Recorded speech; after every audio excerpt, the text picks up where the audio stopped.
So pay no attention to any of the videos on the side. Believe me when I say this is a sports channel. Always been a sports channel, always will be a sports channel. The political shit, the last few months, figment of your imagination. All those hip hop vids are on my page, AI generated against my will. This is and has always been a sports channel. You can tell by the view count on my sports videos. I would never get all woke and political. I'm just a normal chill guy who likes football and grilling and spending time with my family, praying for Ben Johnson and Caleb Williams to please get it together. That's all I do, okay? All right, so let's talk about structural racism using football as a jumping point. I know I'm gonna get a lot of comments from people because of what I plan on naming this video that like literally they haven't watched the video before commenting. They haven't even gotten this far. What are we like 10 seconds in? They're gonna say something like, "You think Bill Belichick is racist, but most of his players are black."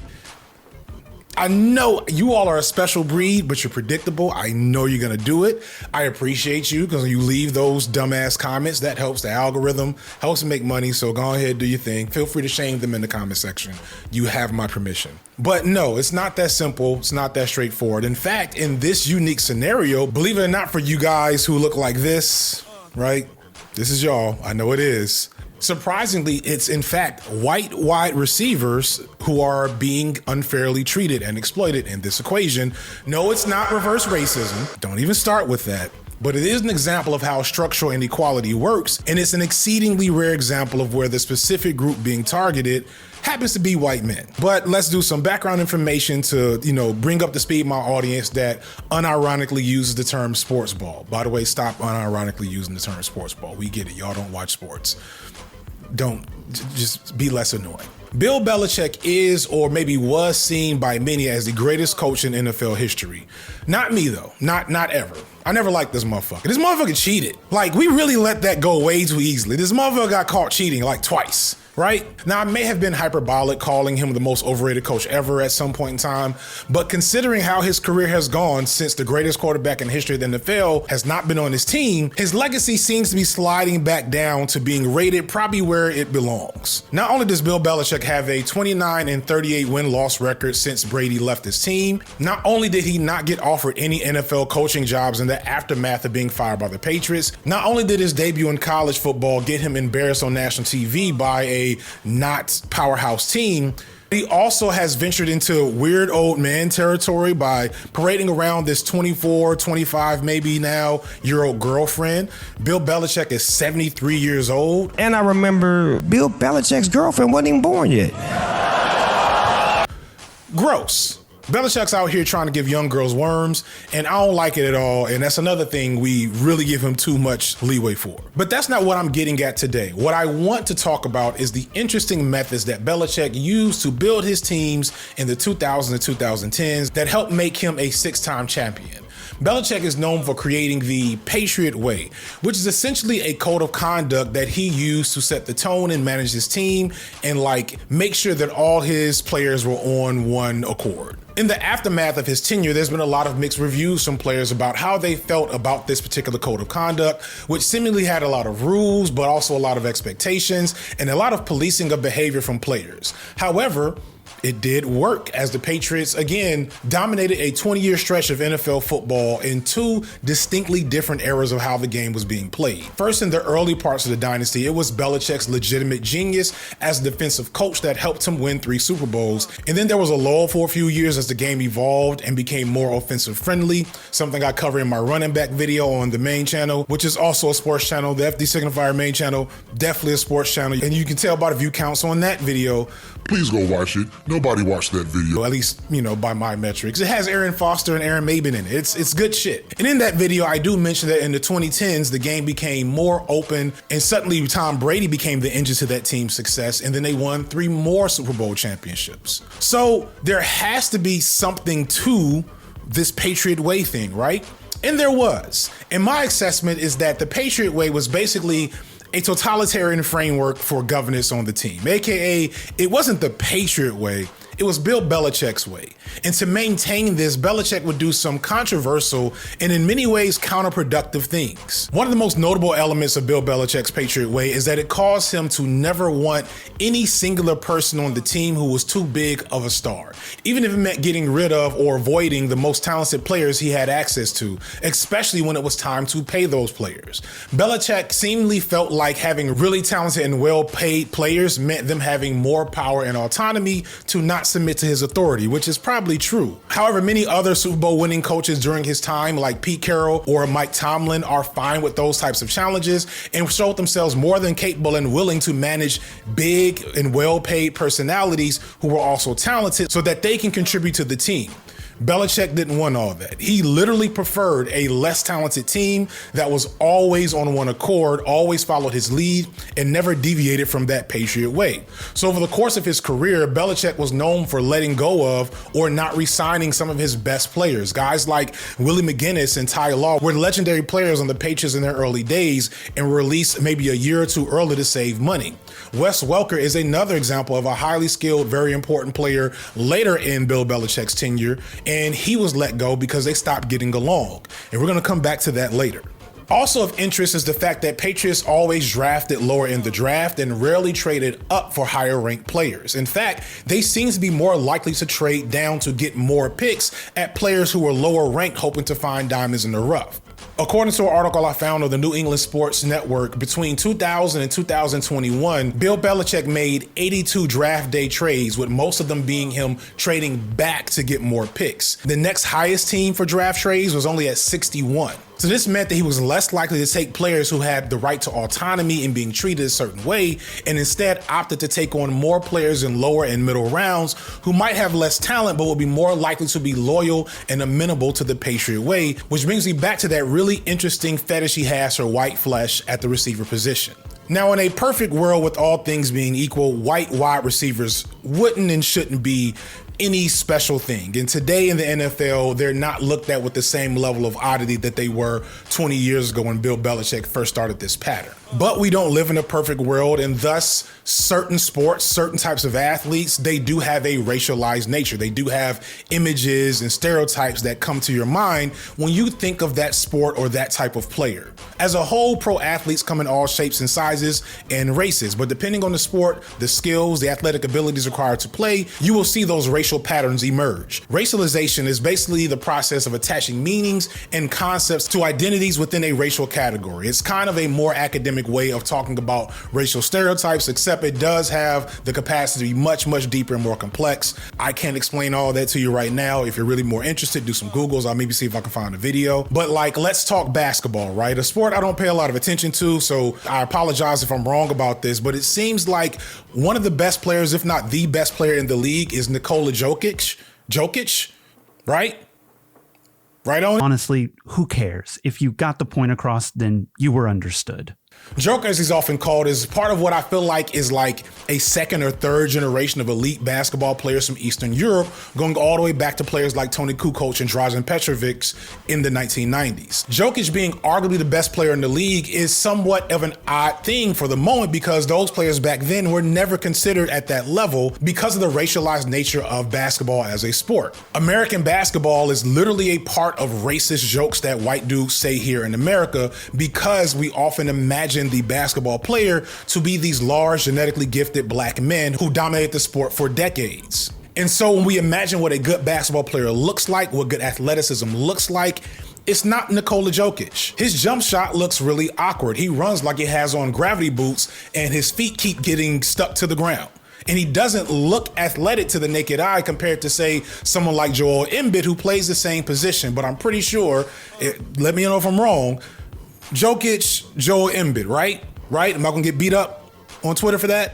Only let me know. Don't put it in if I'm gonna get my ass whooped for that one. I would love to talk about the interesting cross section between genetics and sports culture and environment and things like that, because there is valid and interesting conversations to have there. But as soon as you start having that conversation, weirdos like to show up and start trying to sneak in eugenics and race science and IQ conversations. So I won't go any further. But the point I'm trying to make is that the way we perceive an athlete is supposed to look or supposed to be will also have a great effect on how that athlete is treated and what opportunities come that athlete's way. So when you think of an NFL receiver in the modern day, you're thinking DK Metcalf, Justin Jefferson, Marvin Harrison Jr., or years ago, back in the beginning of Belichick's reign, Randy Moss, Calvin Johnson, Terrell Owens. Again, black, rare physical specimens. Like, here's a picture of Tom Brady standing next to Randy Moss, one of the greatest receivers who ever played, and here he is standing next to Danny Amendola. It looks like Danny Amendola was a pretty good wide receiver, but he's nothing compared to Randy Moss. However, Randy Moss did not win a Super Bowl with the Patriots, and Danny Amendola won too. So that brings us back to Bill Belichick. How and why did this coach, which I do think is overrated, find so many valuable white wide receivers, and why were so many of them pretty good? And if not pretty good, then good enough to be extremely effective for the team that Belichick designed? I'll answer the second question first. Here is a list of all the white wide receivers to play for Bill Belichick, just in case there's some people that don't realize how many there were. Because even as I was looking this up, some of these names, I was like, I don't even know who the fuck you are. But I know you played for the Patriots because you look like you played for the Patriots. Riley Webb, Gunnar Olszewski, Julian Edelman, Riley McCarron, Chris Hogan, Danny Amendola, Austin Collie, Greg Salas, Wes Welker, Tim Dwight, Kevin Casper. By my count, that's 11, and 11 may not seem like a lot of players over the course of 20 years, but I guarantee you the next highest number for any team during that span is probably no more than 5, if that. I didn't go full football nerd analysis on the research here. I'll save that for Brett Coleman and Anthony Lawson, but I watched a lot of football in that era, and I know that back then, a white wide receiver was much more of a novelty than it is now, and it was well understood that if you were pretty decent as a white wide receiver, you probably were going to end up on the Patriots. Now, today, that's not as much of a thing. Just like there are 16 black quarterbacks that started in the NFL this past weekend, there's a lot more white wide receivers, and they're not all scrappy, sneaky, fast slot guys like in New England. You still do have your Lad McConkeys, but you also have Alec Pierce, who is a deep threat, Cooper Kupp, who is a big body possession guy, and going forward, maybe guys like Isaac Tesla or Jack Besh. The OG, I'm white, but I'm not white like y'all wide receiver is sadly Jordy Nelson, because I had to watch this motherfucker mutilate my Chicago Bears for a good decade. Jordy did not fuck with that scrappy, sneaky athletic bullshit y'all be doing to these other white boys.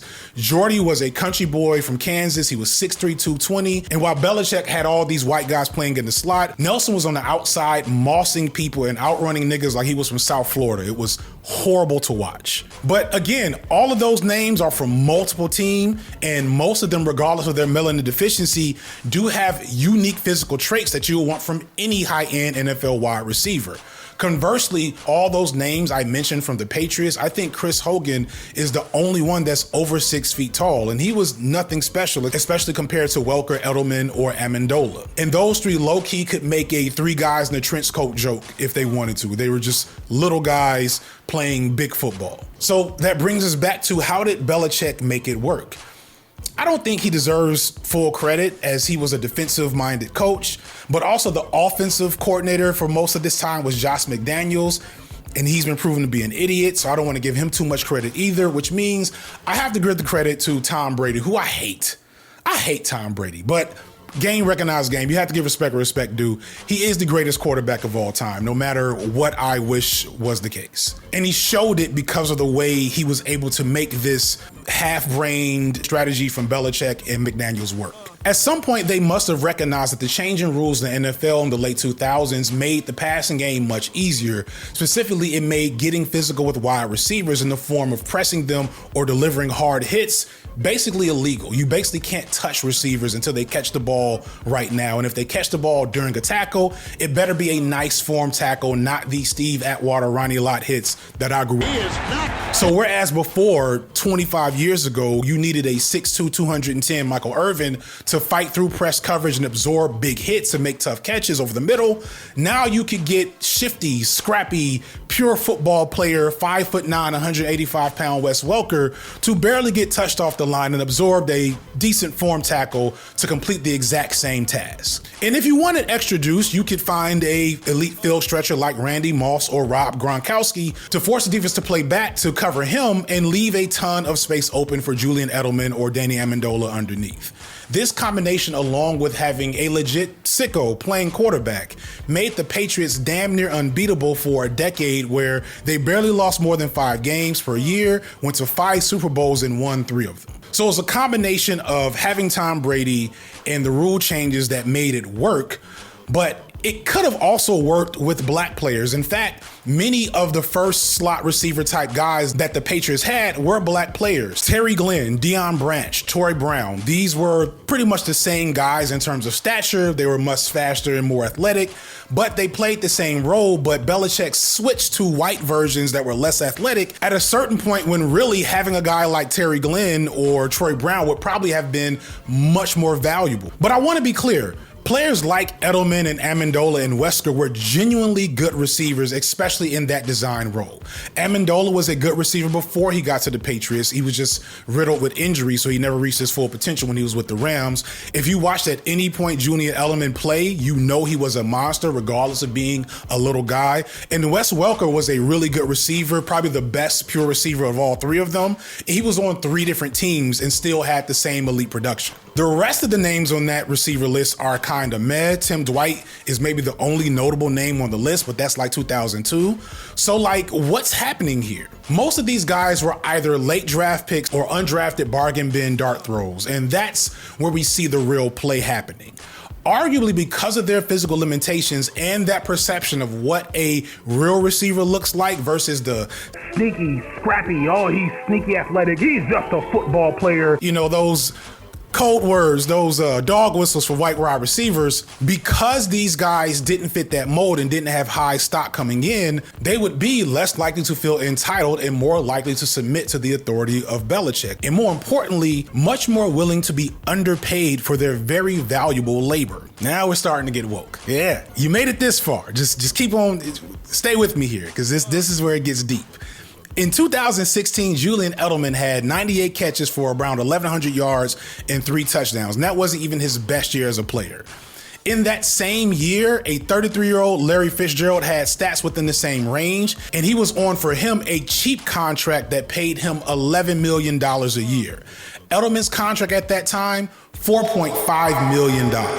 For his 9-year career, all with one team, all with the Patriots, that he helped win 3 Super Bowls, Julian Edelman, one of the greatest receivers of his generation, a borderline Hall of Famer, made just under $5 million a year on average. In that same general time period, a receiver like Deshaun Jackson, a player with like very different skill set, right, but a similar value level to a given team, he made more than triple that on average per year, winning 0 Super Bowls and being so expendable to his teams that he played for 3 different teams in that time frame. And he's not alone. I can pull so many receivers of that time that were in the same category of a Welker or an Amendola or an Edelman, and they were getting paid much more for what they were doing.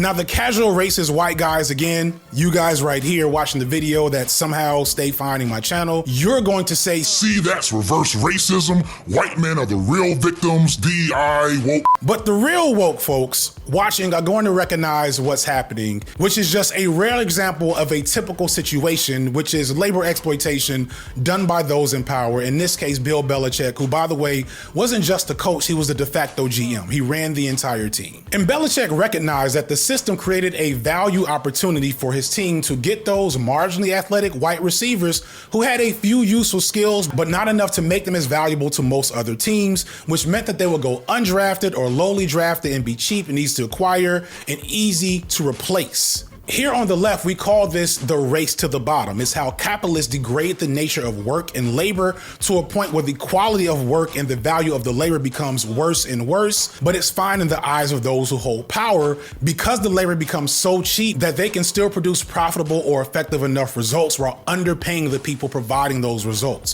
For an easy example, look at fast food workers. There was once a time where McDonald's burgers looked like actual real burgers, and working at McDonald's was kind of a real job. But for the sake of maximizing and producing profit, McDonald's is now designed for the food to be so cheaply made and so low quality that a 99-cent burger is still like a 100% markup for them. Because the labor for making the burger and the materials for making the burger are so cheap that they can treat the workers like shit and underpay them. And if they're fired or they quit, which happens all the time in these restaurants, it's nothing to hire a new one because anyone can do the job. Meanwhile, the food and service gets worse. And while it's not a perfect one-to-one like comparison, watching the Patriots during that era on offense was not always fun because it was basically just Tom Brady dinking and dunking 5 to 7 yard drags to these little dudes until maybe he would hit Rob Gronkowski with the deep seam, and that would be exciting. But everything else they did on offense was annoying as shit to watch. And understand, this wasn't just a phenomenon that manifested an exorbitant amount of white wide receivers. Belichick was trying to do this everywhere on his team because he was a megalomaniacal control freak. He always wanted the type of player he could easily control. He actually had 2 white running backs during his tenure. And if you think a white wide receiver was rare during this time, white running backs are basically lunar eclipses. I think there's like 5 white running backs that played in the league in that entire 20-year span. For him to have 2 of those 5, that's not an accident. Another of Belichick's patterns was taking elite talented players after they got into trouble or fucked up elsewhere. If you were a player that was really, really good, but proved yourself to be a pariah in some other form or fashion and was close to being kicked out of the league for whatever reason, whether it's just not having the best attitude like a Chad Johnson or being a lazy bum like Albert Hainsworth, you probably had a chance to play for the Patriots for at least 1 season. In Belichick's mind, he would take on the Reclamation Project, hoping to get elite talent for a fraction of their typical labor costs. From their standpoint, he'd maybe get quality play out of an elite player, or if the player was still a head case or wasn't worth it, he'd do him like he did Antonio Brown and get rid of them with minimal loss after only a short period of time.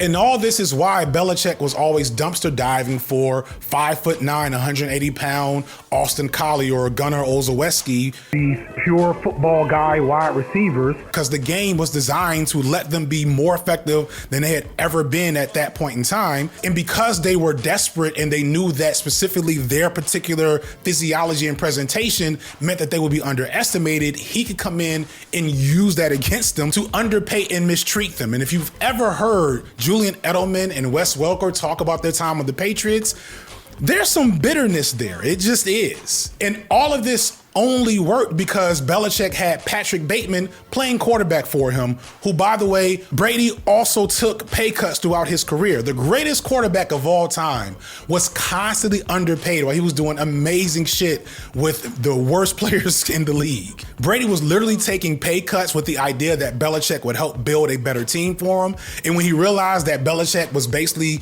using that money to go take 21-year-olds out on dates, whatever the fuck weird shit was going on, he left, and he went and won another Super Bowl with a whole other random set of players, and Belichick was out the league in 3 years.